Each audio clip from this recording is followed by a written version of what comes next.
अस्सलाम वालेकुम जनाब, उम्मीद करता हूँ आप लोग खैरियत से होंगे। आज की जो मैं एक छोटी सी ब्रीफ सी वीडियो आप लोगों को ये सुनाने के लिए दिखाना चाहता हूँ कि कुछ मेरे पेशेंट्स ऐसे होते हैं जो अक्सर अपना इलाज गूगल पे अपनी बीमारी के बारे में डालते हैं, क्योंकि इतना इम्पोर्टेंट और इतना कॉमन हो चुका है सोशल मीडिया कि अपनी बीमारी, अपनी अलामात उन सबको टाइप करते हैं गूगल के ऊपर, और वहाँ से जो उनकी दवाइयाँ निकलती हैं और जो बीमारी के बारे में ख़दशात होते हैं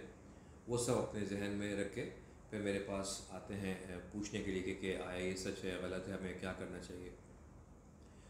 उस सिलसिले में जो एक और अभी रिसेंटली मेरे पास एक मेरे पेशेंट हैं, मेरे दोस्त भी हैं अच्छे, उनको बेसिकली उनके साथ मसला ये है कि उनका वज़न बहुत ज़्यादा है, उनको डायबिटीज़ है, उनको जिगर पे चर्बी है, फैटी लिवर जिसे कहते हैं हमारी ज़बान में, और उनको कोलेस्ट्रॉल की प्रॉब्लम भी है। तो उनको मैंने जो है वो एक दवाई हमारी आती है रोजुवास्टैटिन, जो कोलेस्ट्रॉल कम करने की दवाई होती है, उस पर मैंने उनको रखा, जिस पे उनको काफ़ी एतराज़ हुआ कि उन्होंने मुझे सारा गूगल का डेटा भेज दिया कि जनाब इसमें तो लिखा हुआ है कि जो रोजुवास्टैटिन इस्तेमाल करता है उसको डायबिटीज़ हो जाती है, और मेरा जो SGPT है, जो जिगर का एक एंजाइम होता है जिसकी नॉर्मल वैल्यू 40 से कम होती है, मेरा 96 आया है, आप मुझे वो दवाई दे रहे हैं। तो ये वीडियो बेसिकली इन इश्यूज़ को एड्रेस करने के लिए है। सबसे अहम बात तो ये है, जो जब ये स्टैटिन्स यानी कोलेस्ट्रॉल कम करने की दवाइयाँ मार्केट में आई, उस वक्त से ये बहस स्टार्ट हो गई, जिस पे एक मकतब फ़िक्र ये कहता था कि इन दवाइयों से, और में से कुछ दवाइयाँ ऐसी हैं जैसे रोजुवास्टैटिन फॉर एग्ज़ाम्पल, कि इनकी वजह से डायबिटीज़ हो जाती है, इसलिए आप हाई डोज में ना दें, या ये दवाई देने की ज़रूरत ही नहीं, आप किसी और दवाई पे आप जंप कर जाएं। तो ये पहला जवाब तो मैं इस सवाल का दूंगा। जितना भी क्लिनिकल डेटा हमारे पास मौजूद है, जितना क्लिनिकल एविडेंस, सबूत, मरीज़ों की पूरी सवाने हयात हमारे पास मौजूद है, उन सब में ये साबित हो चुका है कि रोजुवास्टैटिन या किसी भी स्टैटिन जो कोलेस्ट्रॉल कम करने की दवाइयाँ हैं, उनसे उन्हीं लोगों को डायबिटीज़ हो सकती है जिनको डायबिटीज़ होना थी। मतलब वो या तो वो प्री डायबिटिक थे, या वो ऐसे पेशेंट्स थे जिनके अंदर तमाम के तमाम रिस्क फैक्टर्स मौजूद थे डायबिटीज़ के, and was just a triggering factor कि ये दवाई स्टार्ट कराई और उसके बाद उनको डायबिटीज़ हो गई। उस सिलसिले में इस दवाई का कतरान कोई कसूर नहीं, या उस डॉक्टर का कतरान कोई कसूर नहीं जिसने उनको रोजुवास्टैटिन लिखी और उसके बाद डायबिटीज़ उनकी बढ़ गई। पहली बात, ये पूरा डेटा, बड़े तादाद में मरीज़ों का डेटा हमारे पास मौजूद है। तो अगर किसी पेशेंट को डायबिटीज़ है, मैं फिर अपने मरीज़ों से ये बोलता हूँ कि बहुत इंपॉर्टेंट है इस बात का समझना कि अगर आपको डायबिटीज़ है और आपके अंदर कोई और रिस्क फैक्टर नहीं है, आपको ब्लड प्रेशर नहीं है, आपको यूरिक एसिड नहीं है, आपको कोलेस्ट्रॉल नहीं, सिर्फ डायबिटीज़ की अलामत के बाद, डायबिटीज़ के डायग्नोसिस के बाद भी आप मॉडरेट रिस्क में आ गए,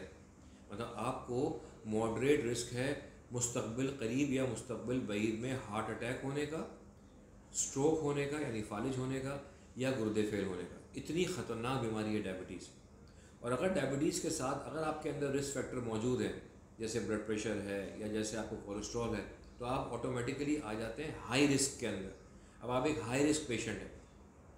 और अगर आपको डायबिटीज़ के साथ साथ कोई इवेंट हो चुका है, जैसे आपको हार्ट अटैक किसी को हो गया, किसी को फालिज हो गया, किसी के गुर्दे मुतासर हो गए, किसी को रेटिनोपैथी हो गई, किसी को पेरिफेरल वैस्कुलर डिजीज़ हो गई,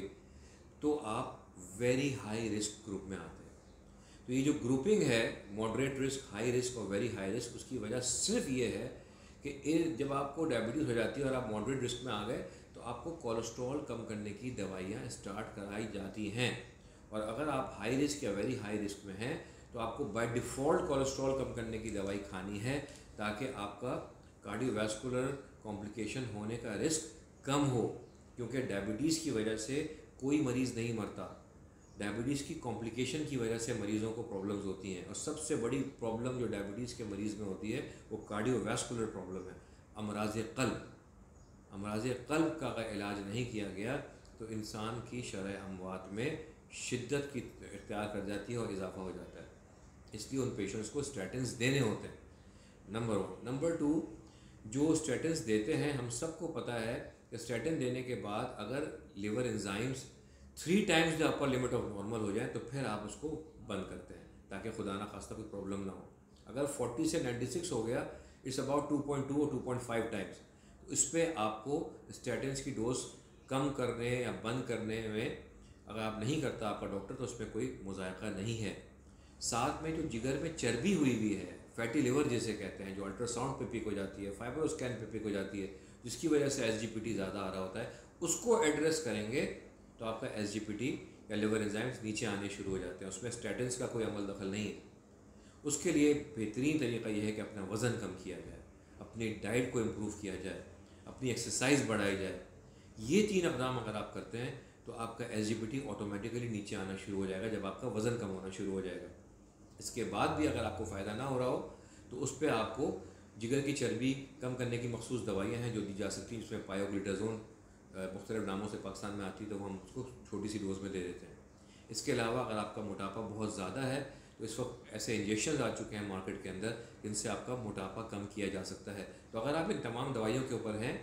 तो मेरे ख़्याल के मुताबिक आपका SGPT भी ऑटोमेटिकली नीचे आना शुरू हो जाएगा, आपकी डायबिटीज़ भी कंट्रोल हो जाएगी अगर आप डायबिटीज़ की दवाइयाँ खा रहे हैं तो, और साथ में अगर आप एक्सरसाइज कर रहे हैं, लाइफस्टाइल मॉडिफाई कर रहे हैं, तो इससे ओवरऑल आपकी